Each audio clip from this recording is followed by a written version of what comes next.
Et petit à petit, cette tumeur prenait de l'ampleur peut-être depuis ma naissance. Et on l'a découverte, je venais d'avoir 28 ans. Bonjour, je m'appelle Florence Perroni, mais je suis plus connu sous le pseudo Le Parfait Inconnu. Il m'est arrivé un truc marrant dans la vie. Un jour, j'ai découvert que j'avais une tumeur cérébrale.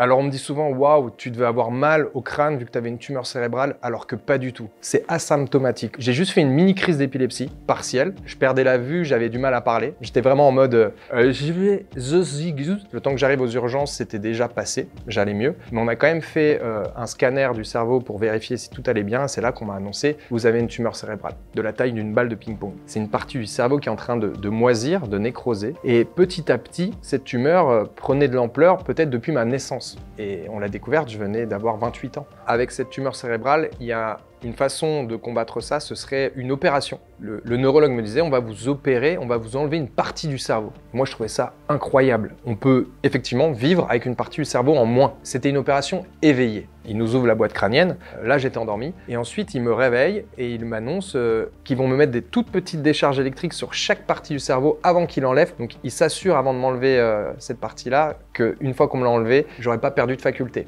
En face de moi, j'avais un écran d'ordinateur avec des images. Moi, j'étais allongé et j'avais juste le bras que je pouvais bouger. Donc tout le long, je pouvais bouger le bras et je devais dire ce que je voyais en face de moi. Donc ceci est un parapluie, ceci est une maison. Il y a 2-3 fois où effectivement je perdais des facultés et c'est là qu'on voit l'importance d'une opération éveillée. À un moment donné, j'ai perdu la vue et dès que c'est revenu, j'ai dit c'est bon les gars, on lâche rien, on y retourne. Et donc quand je me suis réveillé après cette opération-là, j'avais perdu énormément de facultés mais de manière temporaire. Je parlais vraiment comme un enfant de 6 ans. Je partais dans les aigus et j'avais oublié énormément de mots. Quand je dis oublier, c'est pas une fois qu'on me disait le mot « Ah oui, c'est ça », ça me faisait comme si je les avais jamais entendus de ma vie. J'étais redevenu un enfant, quoi. Et en plus, j'étais sans filtre. Je donnais mon avis devant les gens sans qu'ils soient prêts. Il y a des gens qui étaient venus me voir à l'hôpital, je me souviens, et je dis à mon pote alors ta copine, moi je la trouve vraiment pas belle. Il me dit « C'est gentil d'être sincère, Florent, mais t'aurais pu attendre au moins qu'elle quitte la pièce pour me le dire ». On va dire les séquelles qui sont restées, c'est que j'ai une mauvaise mémoire. J'arrive des fois à oublier des prénoms de ma propre famille. La mémoire courte notamment a été touchée. J'ai réappris le langage, ma langue maternelle, le français. Encore à l'heure actuelle, des fois je confonds le féminin et le masculin. Souvent je sors des expressions, on va me dire non Flo, cette expression n'existe pas. Moi je trouve ça marrant en vrai. Je suis également devenu épileptique. J'ai eu des périodes comme en 2017 où pendant 4 mois je faisais au moins une crise d'épilepsie par jour. Petit à petit j'ai essayé plein de médicaments et à l'heure actuelle j'ai réussi à stopper les crises ou à en faire de vraiment très peu et ça reste des crises partielles. Donc avec le temps, on a réussi petit à petit à trouver les bons médicaments, même si à l'heure actuelle, j'en prends quand même 4 différents. Donc j'ai des effets secondaires comme la fatigue, mais au moins je fais plus de crise d'épilepsie, ça c'est plutôt cool. J'ai jamais stressé vis-à-vis de ce qui allait m'arriver physiquement plus tard, parce que je m'y suis fait très rapidement. Une sorte de résilience,